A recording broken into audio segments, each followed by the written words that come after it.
So hello guys, welcome back to the new video of Tech Yorker.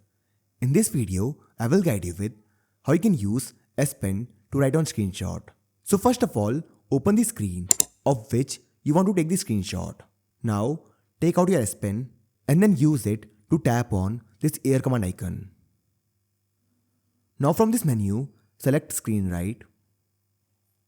Now this will take a screenshot.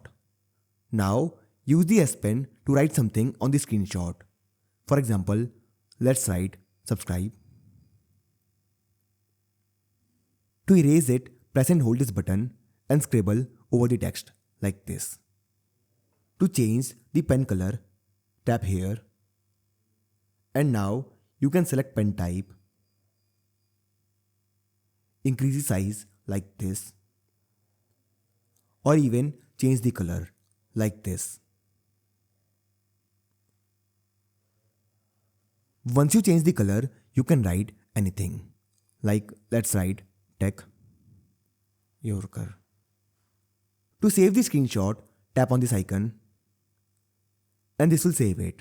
To check the saved screenshot, open the gallery app. And now this is the screenshot that I saved.